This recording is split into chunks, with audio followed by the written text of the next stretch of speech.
Hi guys, today we're going to be making carrot cake streusel muffins with cream cheese filling. So in a large bowl you want to add your flour, your cinnamon, ginger, baking powder, and baking soda. Then you want to add in your salt and give this a whisk, and then we're going to set our dry ingredients aside.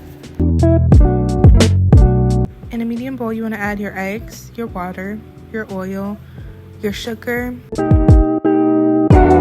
your brown sugar, and lastly your vanilla extract, and you're going to give this a whisk.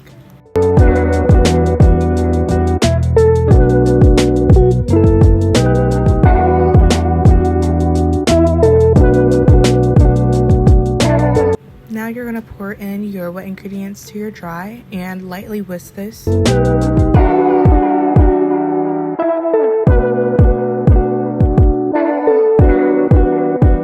And we're going to shred our carrots, and we're going to add this to our mix, and we're going to use a spatula to fold this in together.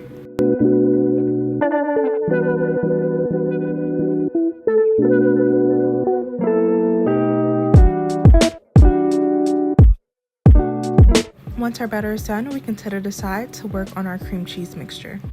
In a medium bowl, you want to add in your softened cream cheese, and using a hand mixer, you're going to mix this until it's nice and combined. Now you want to add in some vanilla extract, some sugar, and mix this until it's combined.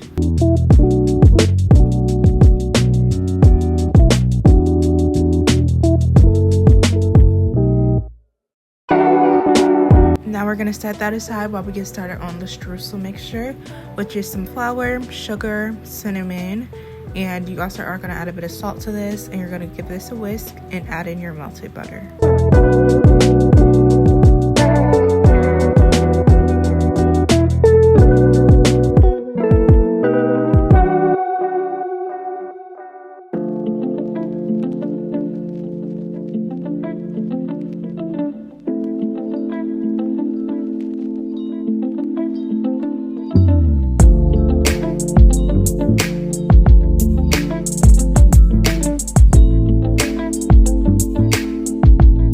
Now you can line up your muffin tins and we can start preparing our muffins. So these actually make 18 muffins total. So you can also make large muffins, like jumbo ones. I decided not to. I was tempted, but I decided not to.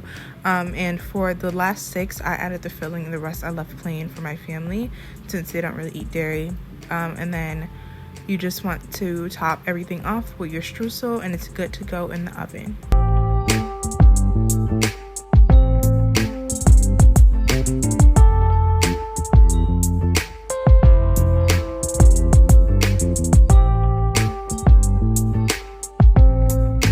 And you want to bake these at 400 degrees Fahrenheit for 20 minutes. Once my muffins were cool, I made a quick glaze, which is just some powdered sugar and milk.